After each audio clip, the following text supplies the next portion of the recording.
Hello and नमस्कार मेरे प्यारे दोस्तों, this is me Kumar Pankaj और crack now special BPSC mains practice program में आपका स्वागत है। जो कि प्रोग्राम है बिल्कुल फ्री ऑफ कॉस्ट और आप लोगों की मदद करने के लिए ये प्रोग्राम चलाया जा रहा है।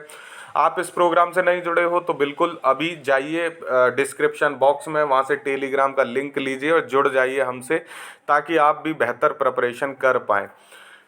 हम लोग लगातार 2 से 3 लाइव कॉपी चेक करते हैं, ताकि जिन लोगों की कॉपी छूट जाती है, वैसे तो मैं पर्सनली कॉपी चेक कर रहा हूं, बट कुछ कुछ लोगों की मिस हो जाती है, तो उनको पता चलता रहे कि क्या गलतियां उन्होंने भी की हैं। हर रोज़ कोई रैंडम कॉपी उठाई जाती है। आज मुकेश जी की कॉपी है, मुकेश कुमार। इन क्वेश्चन था 1857 के विद्रोह के क्या कारण थे, इसका बिहार पर क्या प्रभाव पड़ा, यानी रीजन ऑफ 1857 का रिवॉल्ट एंड इसके इम्पैक्ट। तो कैसे कैसे बांटा जाता है, मैंने पहले ही कहा है आपको, 3 पार्ट में मोस्टली आंसर बटा होता है। इंट्रो पार्ट होता है, बॉडी पार्ट होता है जिसमें मेन बॉडी डिमांड लिखी जाती है, और फिर कंक्लूजन होता है।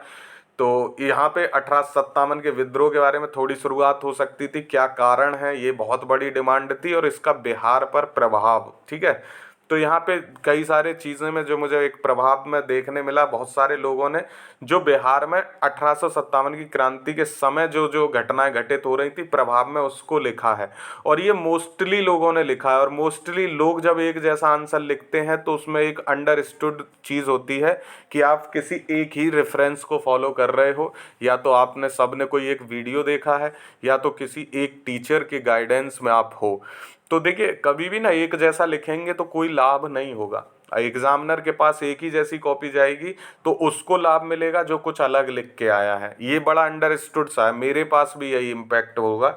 अगर मैं कॉपी चेक कर रहा हूँ 10 और 10 में 8 कॉपी एक जैसी आई जिनमें सेम आंसर लिखा है, तो मैं उनमें ऑन एन एवरेज मार्क दे दूंगा, और जो कुछ अलग करने की जिसने कोशिश की होगी और सही तरीके से अलग किया होगा, उसको 1-2 मार्क्स ज़्यादा मिलेंगे। और मेंस में यही है कि 1-2 मार्क्स का ही खेल होता है। हर क्वेश्चन में अगर आप 1/2 मार्क्स बढ़ाते हो तो आप फाइनल लिस्ट तक पहुंचते हो। और टॉपर और जो सबसे नीचे होता है, फाइनल में भी जो टॉपर होता है, फर्स्ट रैंक होता है, और सबसे नीचे मान लो 802 रैंक है, इनमें ज़्यादा डिफरेंस नहीं होता है, 25 से 30 मार्क का ही डिफरेंस होता है। और वही ये डिफरेंस है जो एक एक नंबर करके इकट्ठा किया जाता है। तो आप इसकी महत्वपूर्णता को समझिए कि मैं जो आपको थोड़ा थोड़ा हिंट देता हूँ चेंजेस करने के लिए, वो बहुत ज़रूरी है। चलिए आंसर को चेक करते हैं, फिर बताएंगे आगे क्या करना है। आज मैंने 3 अलग अलग किस्म के आंसर को लिया है ताकि आपको आइडिया लग पाए। तो 1857 के विद्रोह के कारण और इसके प्रभार पर प्रभाव। 1857 का विद्रोह, इन्होंने शुरुआत की, इंट्रो यहाँ से दिया कि भारत के इतिहास में भारतीय समाज के विभिन्न वर्गों द्वारा किया गया प्रथम जन विद्रोह था। यह विद्रोह अंग्रेजों की साम्राज्य विस्तार नीति, आर्थिक शोषण, सामाजिक धार्मिक शोषण के खिलाफ था। तो बहुत कम शब्दों में इन्होंने सब बात को जिक्र किया। ये सीखना है आप लोगों ने सब ने कि कम शब्दों में कैसे अपनी बात को रखा जाए, ताकि वर्ड लिमिट में भी रहा जाए और समय की बचत भी की जा सके और ज़्यादा से ज़्यादा कंटेंट डाला जा सके आपके आंसर में। हालांकि इसकी नींव जो है 1757 में प्लासी का युद्ध से ही तय हो गई थी तथा छोटे मोटे रूप में उभर रही थी। बाद में व्यापक स्तर पर 1857 की क्रांति के रूप में देखने को मिला।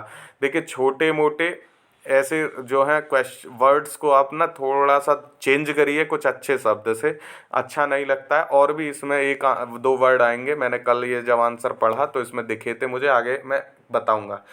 विद्रोह के स्वरूप को कई विद्वानों द्वारा परिभाषित किया गया, जैसे सैनिक विद्रोह लॉरेंस और सीले ने कहा, ना तो प्रथम ना राष्ट्रीय ना ही स्वतंत्रता संग्राम, आर.सी. मजूमदार ने कहा। 1857 के विद्रोह के कारणों का वर्णन हम इस प्रकार करते हैं। ठीक है, तो ये यहाँ से इन्होंने पैराग्राफ चेंज किया है, बट दिख नहीं रहा है जो है यहाँ से किया है, तो इसको ना थोड़ा अलग कर दो, इंट्रो को थोड़ा अलग रहने दो ताकि इंट्रो अलग दिखे। अगर आपका यही इंट्रो है यहाँ तक, तो भी फिर यहाँ स्पेस थोड़ा इसके सम हो, एक लाइन छोड़ दो ताकि पता चले कि आपने हेडिंग कहाँ, मतलब आपने पैराग्राफ कहाँ चेंज किया, क्योंकि हेडिंग आपने डाली नहीं है। और जिसने हेडिंग नहीं डाली है उसके लिए तो कंपलसरी हो जाता है कि पैराग्राफ थोड़ा साफ सुथरा हो, ताकि दिखे कि चेंज कहाँ से हो रहा है। ठीक है, फिर इन्होंने 1857 के विद्रोह के कारण लिखे हैं, तात्कालिक कारण, प्रशासनिक कारण, आर्थिक कारण, राजनीतिक कारण, सैन्य कारण, सामाजिक धार्मिक कारण। इतने कारण सबने लिखे हैं। इन्होंने एक बाहरी घटनाओं का प्रभाव भी दिखाया है इस 1857 के विद्रोह पे। ठीक है, और ये अलग है, अलग करने की कोशिश की है, कितना सटीक किया है वो अभी देख लेते हैं आगे। राजनीतिक कारण में सभी को पता है, सहायक संधि की बात होगी, ब्रिटिश औपनिवेशिक सत्ता में अंदर लाना, स्वतंत्रता खो बैठे जो लोग, डलहौजी की हड़प नीति, अवध पर कुशासन का आरोप, या फिर जो आपके जगदीश पुर में ये कुंवर सिंह हैं उन पे उनकी सत्ता को हत्या लेना, जमीन को हत्या लेना, जैसे जैसे कारण जो है ये सब ने लिखे हैं। आर्थिक कारण में उद्योग धंधों को नष्ट कर देना यानी औद्योगिकीकरण, डी इंडस्ट्रियलाइजेशन कहेंगे, हस्तशिल्प व्यापार को ठप कर देना, और मुक्त व्यापार की नीति अपनाना 1913। ये मुक्त व्यापार की नीति 1913 कहाँ से, ठीक है, तो ये 1813 होगा, देखिए इसको। ब्रिटिश व्यापारी को आयात करने, क्योंकि ये जो है ना 1913 से तो पहले 1857 में आप लिख रहे हो, ठीक है, ये ध्यान रखिए थोड़ा, ऐसी गलतियां ना हो। रेल सेवा के आने से ग्रामीण क्षेत्र के उद्योग नष्ट हो गए। आर्थिक कार्य कराना, अकाल के समय कोई मदद नहीं करना, भारतीयों को अपने हाल पे छोड़ देना, आदि आदि। प्रशासनिक कारण में प्रशासन में व्याप्त भ्रष्टाचार, पुलिस विभाग अदालतों में ज़्यादा थी, ये थोड़ी लैंग्वेज पे काम करिए। भ्रष्टाचार देख रहे हैं इन्हीं लोगों की, हाँ हम आज भ्रष्टाचार देख रहे हैं, ये इन्हीं लोगों की देन है, बहुत हार्श स्टेटमेंट है। चलिए खैर ठीक है। सामाजिक एवं धार्मिक कारण, अंग्रेजों द्वारा काले गोरे का भेदभाव करना, भारतीयों को हीन समझना, उन्हें नीचा दिखाना, भारतीयों को गुलाम समझना तथा उनके साथ अमानवीय व्यवहार करना, ठीक है। ईसाई धर्म को मानने वालों को प्रेफरेंस देना जैसे प्रोन्नति, ठीक है। धार्मिक मामलों में हस्तक्षेप करना, लोगों को लगा धर्म नष्ट करना चाहते हैं, इसलिए विद्रोह की चिंगारी यहाँ भी सुलग रही थी, जो बाद में देखने को मिला। थोड़ा सेंटेंस पे काम करिए, सेंटेंस पे काम करना जरूरी है। बाहरी घटनाओं का प्रभाव इन्होंने लिखा है 1800 जो 38-42 में अफगान युद्ध हुआ है, पंजाब युद्ध हुआ 1945 में, ठीक है। ये आपने बहुत गलत डाटा दिया है, बहुत गलत चीज़ों को लिंक करने की कोशिश की है, इतना मत करिए, चीज़ों को सिंपल रहने दें। ये बाहरी घटनाओं के प्रभाव पे टीचर का ध्यान जाएगा, फिर आपका ये गलत डाटा देखेगा तो वो परेशान हो सकता है। और फिर ये कहा है जिससे भारतीय लोगों में एकता की भावना जगी तथा उन्हें आत्मबल मिला कि हम भी उन्हें भारत से बाहर खदेड़ सकते हैं। भारत जैसा जो है खदेड़ने का शब्द, राष्ट्र भक्ति या राष्ट्र प्रेम की भावना इस विद्रोह में तो नहीं दिखती, इसमें लोग अपने अपने व्यक्तिगत हित के लिए जो है लड़ रहे थे। 1857 का विद्रोह है, भारत छोड़ो आंदोलन नहीं है। तो थोड़ा सा ये जरूरी है कि आप फैक्ट चेक करें लिखने से पहले, ये बहुत गलत इम्पैक्ट डाल सकता है। ये सीधा सीधा दिखा रहा है कि आपकी समझ इस विद्रोह को लेके कितनी है, ठीक है। तो इससे आपने जो अच्छा अभी तक किया वो सब कट जाएगा, ठीक है, इस पे ही। तो थोड़ा ध्यान रखिए ऐसी गलतियां ना हो। सैन्य कारण आपने धर्म जाति के जो है चिन्ह का पहनने से मना करना, वेतन कम देना, समुद्र पे जाके काम करना, आदि आदि उनके धर्म के खिलाफ थे, ठीक लिखा। तात्कालिक कारण एनफील्ड बंदूक का सबने लिखा है। फिर इसी के खिलाफ मंगल पांडे बैरकपुर छावनी, फिर इसका बिहार पर बंगाल से सटे होने के कारण प्रभाव। फिर विद्रोह की शुरुआत बिहार में कैसे हुई, 12 जून 1857 देवघर जिले रोहिणी से। पुस्तक विक्रेता पीर अली, इनकी बात होगी। कमिश्नर टेलर की बात होगी। तो इन्होंने कैसे कैसे बिहार में ये विद्रोह चला उसकी बात की है। वृक्क कला की बात की, कुंवर सिंह आरा संबंधित। 1857 के 50 के दशक में बिहार में वहाबी आंदोलन की बात की, तो मुसलमानों का भी समर्थन मिला, उसकी भी बात इन्होंने की है, ठीक है। अच्छा, फिर इन्होंने यहाँ कॉन्क्लूड किया, वीर कुंवर सिंह ने नेतृत्व प्रदान करते हुए सैनिकों में न केवल एकता स्थापित की परंतु इस विद्रोह में राष्ट्रीय स्तर पर पहुंचने का प्रयास किया। 1857 में विद्रोही नेता कुंवर सिंह के जैसे युद्ध विदा कला रखने में शायद ही कोई रहा होगा। फिर भी यह विद्रोह हिंदू मुस्लिम एकता को मजबूत किया और बिहार के साथ साथ भारतीय जनता में राष्ट्रवाद की भावना का विकास किया। तो कॉन्क्लूज़न वीक है, कॉन्क्लूज़न पे थोड़ा काम करना पड़ेगा। और जो गलतियां आपने की हैं इनको मत कीजिए, भाषा को सुधारिए, आपके सेंटेंस सही नहीं बन रहे हैं उस पर थोड़ा काम कीजिए, उसके बाद फिर ठीक हो जाएगा। और जो एक्स्ट्रा इन्फॉर्मेशन आप दे रहे हो उसमें डाटा को देखो कि डेट आप सही लिख रहे हो कि नहीं, और वो लिंक है कि नहीं उस आंसर से। आप युद्ध के बाद की घटनाओं का जिक्र युद्ध में करोगे और फिर उसको आप जो है प्रूव भी कर रहे हो तो गड़बड़ हो जाएगी, फिर आपका आंसर बहुत ज़्यादा अच्छे तरीके से काट दिया जाएगा। चलिए दूसरी कॉपी चेक करते हैं। राजीव की है, आज मैं 3 कॉपी चेक करूंगा और तीसरी कॉपी के बाद फिर अपना आइडिया बताऊंगा क्या इसमें कमियां थी, क्या काम करना है, आपने सीखना क्या है। तो ये राजीव है, ये मेरे फ्रेंड हैं और ये दिव्य कीर्ति सर के भी स्टूडेंट हैं। मैं और ये दिव्य कीर्ति सर से लिटरेचर साथ ही पढ़े हैं। तो 1857 का विद्रोह प्रथम व्यापक विद्रोह था जो अंग्रेजों के खिलाफ था, जिसका प्रसार भारत के अलग अलग क्षेत्रों में हुआ। ये आप देखते जाइए, इसमें कारण वही सब होंगे, सैनिक, राजनीतिक, धार्मिक, आर्थिक, सामाजिक, तात्कालिक कारण, सब में वही बात भी है। जहाँ इसमें कुछ अलग होगा वहाँ रोकूंगा। जैसे ये अंडरलाइन करने वाला, इसमें आप थोड़ा सा आदी हो जाइए, सब लोग आदत डालिए। जो इम्पोर्टेंट चीज़ है आंसर में उसको अंडरलाइन करना जरूरी है, ठीक है। तो अंडरलाइन करने से क्या होता है ना, टीचर का ध्यान जाता ही जाता है वहाँ पे। तो अंग्रेजों की धार्मिक नीति भेदभावपूर्ण थी, वहाबी आंदोलन को इन्होंने अंडरलाइन किया है, तो ध्यान जाएगा एग्जामिनर का कि हाँ आपने इसको लिखा है। क्योंकि इतने बड़े सेंटेंस में काम की चीज़ों को अगर आपने दिखाना है मास्टर को तो अंडरलाइन करिए। शिल्पकारवादी की बात, कृषक की बात इन्होंने की है। 1857 के विद्रोह तात्कालिक कारण की बात इन्होंने चर्बी वाले कारतूस की है। इसके अलावा कुछ अफवाहों को भी जो है इन्होंने विद्रोह में सहायता की, जैसे अंग्रेजी सरकार हिंदू और मुसलमानों का धर्म भ्रष्ट करना चाहती है, ऐसी अफवाहें जो हुई उन्होंने भी इसमें तात्कालिक महत्वपूर्ण रोल निभाया। 1857 के विद्रोह के प्रभाव आप देखेंगे तो 1857 के विद्रोह के पश्चात बिहार सहित भारत पर व्यापक परिवर्तन हुए, ठीक है। 1858 के अधिनियम से ब्रिटिश ईस्ट इंडिया कंपनी को समाप्त करके भारत का शासन क्राउन के हाथों में चला गया।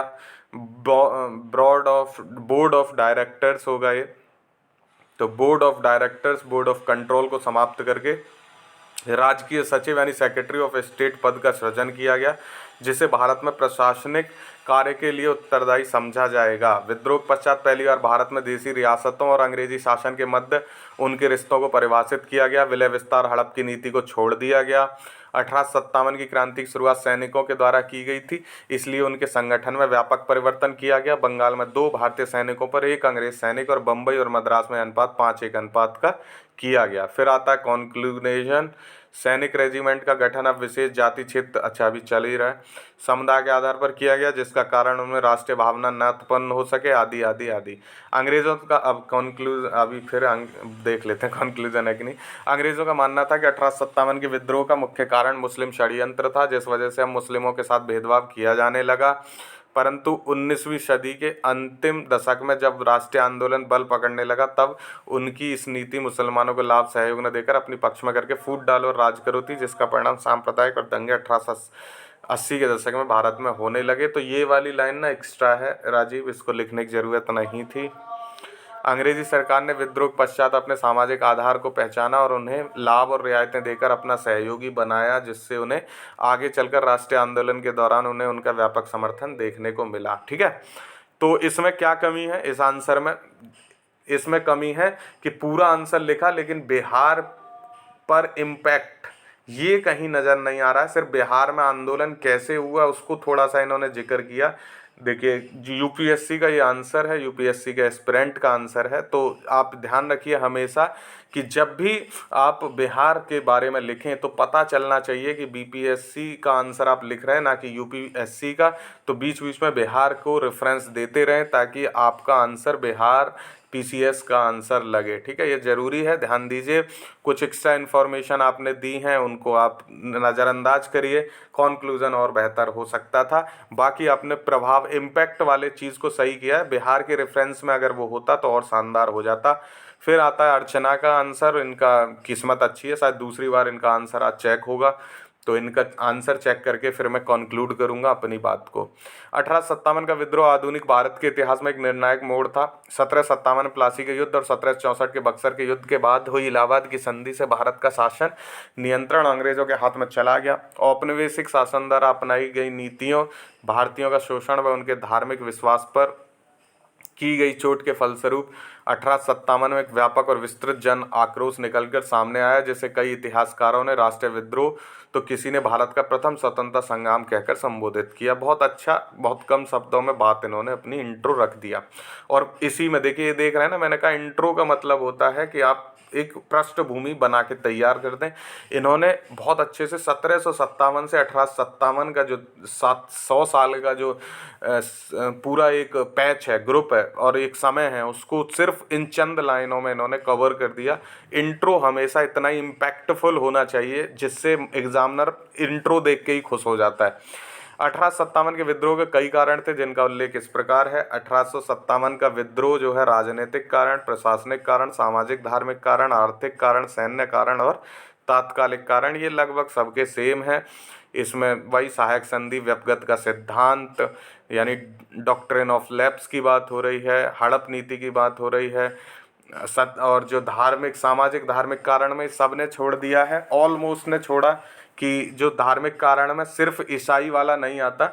सती प्रथा पर प्रतिबंध, विधवा पुनर्विवाह, ईसाई मिशनरी, धर्मांतरण, राजा राम मोहन राय, दयानंद सरस्वती जैसे लोग जो हैं जागरूक कर रहे थे, उसके खिलाफ भी लोगों में जो है गुस्सा था। तो ये बात कई लोगों ने लिखी है, 2-4 ने लिखी है, मैंने उनको चेक किया है कॉपी, बट मोस्टली का मिसिंग था। तो ऐसे इफेक्ट्स को अगर आप बढ़ाएंगे तब आपका थोड़ा इम्पैक्टफुल होगा आंसर। ऐसे ही आर्थिक कारण में अगर आप आओगे तो इसमें वाणिज्यीकरण जो हुआ कृषि का, उसकी बात हो रही है। उद्योगों को समाप्त किया गया, औद्योगिकीकरण किया गया। स्थायी बंदोबस्त जैसी जो राजस्व नीति लाई गई उससे अंग्रेजों के प्रति जो है और ज़्यादा विद्रोह की भावना बलवती हुई। सैन्य कारण में नस्लीय भेदभाव होते थे, डाकघर अधिनियम आदि, पत्राचार व्यवस्था, सैनिकों को अनिवार्य कर दिया समुद्र पार जाना। तो ये सब जो है ये भी कारण रहे। तात्कालिक कारण में वही ब्राउन बेस की जगह न्यू इनफील्ड राइफल, और फिर कैसे ये घटना जो है आग के में घी का काम किया, और 34वीं रेजिमेंट बैरकपुर में ये हो गया। सब इन्होंने पूरी घटना को यहाँ लाए। फिर उसके बाद ये 1857 के विद्रोह का बिहार पर प्रभाव इन्होंने दिखाया किस तरह। पीर अली आदि जो है उनका दानापुर रेजिमेंट का जगदीशपुर पहुंच के वहाँ विद्रोह हुआ। देख रहे हो कितने कम शब्दों में बात को पूरा किया गया है। कुंवर सिंह का आ गया फिर। तो ये कम शब्दों में बात लिखना सीखिए, कहानी कथा को बंद करिए लिखना, उससे कोई बात का फ़ायदा होगा नहीं, ठीक है। जितने कम शब्द में अपनी बात पूरा करेंगे उतना ही आंसर इम्पैक्टफुल हो जाएगा। तो ये 1857 के विद्रोह के दौरान हैदर अली ने राजगीर को कब्जे में ले लिया, परंतु बाद में उन्होंने भी अंग्रेज़ों ने फांसी दे दी। इस प्रकार 1857 के विद्रोह में अंग्रेज़ों को बिहार में कई जगह अपनी सत्ता खोनी पड़ी। 1857 के विद्रोह कई परिणाम निकलकर सामने आए, जैसे कंपनी के शासन को समाप्त कर सत्ता के क्राउन को हाथों में चली गई, मुगल सत्ता की समाप्ति, हड़प नीति का त्याग कर दिया गया, सेना में सुधार किया गया, ब्रिटिश सैनिकों का अनुपात 2:1, मद्रास बम्बई में 5.1 कर दिया गया। भारतीयों के एकता को तोड़ने के लिए अंग्रेजों द्वारा फूट टालो राज करो जैसी नीति का अनुसरण किया जाने लगा। राजीव ये देखो यहाँ पे सिर्फ एक लाइन में लिखा जा सकता था जिसके लिए तुमने पूरा पैराग्राफ लिखा है, ये जरूरी है, ध्यान दीजिए इस पे। अब इसको बताइए, है ना, एकदम सटीक। इतना और लिख देते सिर्फ आप, जो मैं रात से बात कह रहा हूँ इतना ऐड करना था और आपका आंसर शानदार हो जाता। तो इस तरह मैं कह रहा था। निष्कर्षतः कंक्लूजन देख लेते हैं। 1857 के विद्रोह से हमें आज़ादी तो नहीं मिली, परंतु इससे भारतीयों का सोया अंतर्मन जाग उठा, और इस विद्रोह की असफलता से सीख लेते हुए हमें विभिन्न आंदोलनों के माध्यम से अंततः 1947 में दास्ता की हुकूमत से आज़ादी पा ली। थोड़ा कंक्लूजन बेहतर करिए। आज़ादी तो हमें चाहिए भी नहीं थी, तो ये थोड़ा सा ना इसको कॉन्क्लूज़न को बेहतर किया जा सकता था। मैं मान रहा हूँ आपका इंटेंशन ये नहीं था कि हम आज़ादी चाह रहे थे, बिल्कुल समझ रहा हूँ मैं, बट फिर भी कॉन्क्लूज़न को थोड़ा बेहतर करिए, ये और सुधार हो सकता था इसमें। अब आ जाते हैं अपने क्वेश्चन पे फिर से। क्वेश्चन मेरे हिसाब से 1857 के विद्रोह के क्या कारण थे, इसका बिहार पर क्या प्रभाव पड़ा। तो 1857 का विद्रोह, फिर कारण और फिर प्रभाव। प्रभाव पे मैं एक चीज़ बता दूं, कहीं भी नहीं लिखा था कि प्रभाव जो है बिहार के आंदोलन के समय लिखने हैं या उसके बाद लिखने हैं। तो जहाँ चीज़ बहुत क्लियरली ना दी गई हो वहाँ सारी एस्पेक्ट्स को कवर करना ज़रूरी है मेरे अनुसार, मैं ये मानता हूँ। और सब लोगों ने, आपने सिर्फ वही प्रभाव लिखा जो बिहार में क्रांति की जो घटनाएं हो रही थी उसको लिखा है। तो ये आपने कोई एक रेफरेंस फॉलो किया है या तो फिर किसी एक टीचर का गाइडेंस आपके लिए है, क्या है वो आप जानो। बट मैं इतना समझ पाया कि आप किसी एक ही चीज़ से इन्फ्लुएंस हो सारे, और जब आप लोग एक ही जैसा आंसर लिखते हो, मान लो 10 लोग एक ही जैसा आंसर लिख रहे हैं और कोई 1 या 2 लोग हैं जो अलग लिख रहे हैं, तो इनको एवरेज मार्क्स मिलेगा, इसमें कोई शक नहीं है। और जो अलग लिख रहा होगा उसको बेहतर मार्क्स मिलेगा, इसमें कोई शक नहीं है, बशर्ते कि वो इतना अलग ना हो कि गलत हो जाए, रिलेटेबल हो और उसी से जुड़ा हो, तो अच्छे मार्क्स मिलने की संभावना रहती है। तो आप कुछ कुछ थोड़ा थोड़ा एक्स्ट्रा चीज़ें डालिए ताकि आपको ज़्यादा अच्छा आंसर मिले और ज़्यादा अच्छा रिजल्ट आपका आए। टॉपर में और जो दूसरा जो एक रैंक 1 होता है और जो रैंक 802 होगा, इनमें ज़्यादा फर्क नहीं होगा, सिर्फ 20-25 मार्क्स का या 30 मार्क्स का डिफरेंस होता है। और ये 30 मार्क्स जो गेन किए जाते हैं वो एक्स्ट्रा छोटी छोटी चीज़ें ऐड ऑन करके ही दिए जाते हैं। तो प्रेजेंटेशन का ध्यान रखिए, और ऐसा क्वेश्चन जो अमूर्त है जिसमें कोई क्लियरली बात नहीं है उसमें देखिए कि क्या लिखा जा सकता है। तो प्रभाव में अगर बाद के भी प्रभाव लिख दिए जाते तो और ज़्यादा इंटरेस्टिंग हो जाता ये आंसर, ठीक है।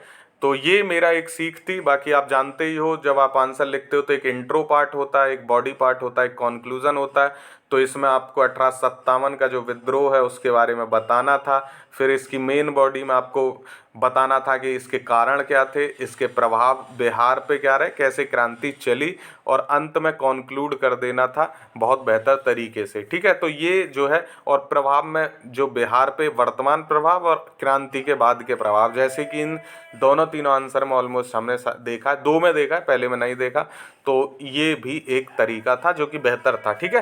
तो ये आज का वीडियो, ये आज का एक्सप्लेनेशन और ये आज का जो है एवेल्यूएशन कैसा लगा आपको ज़रूर बताइए। आप नए हैं तो जुड़ जाइए टेलीग्राम ग्रुप से, ताकि आप भी इस प्रोग्राम का लाभ ले पाएँ, ठीक है। Thank you so much for watching crack now. और अभी मैंने इसकी एक प्लेलिस्ट बना दी है मेंस प्रोग्राम की, तो आप प्लेलिस्ट में जाके जितने भी आंसर हमने चेक किए वो, या जो हमने स्ट्रेटजी बनाई है वो आप चेक कर सकते हैं, देख सकते हैं वहाँ से, ठीक है। सारे क्वेश्चन की हम अब हर रोज़ एक कॉपी इवेल्युएट करेंगे 1-2, ताकि आपको लाभ मिल पाए। Thank you so much for watching crack now. Have a good day. जय हिंद।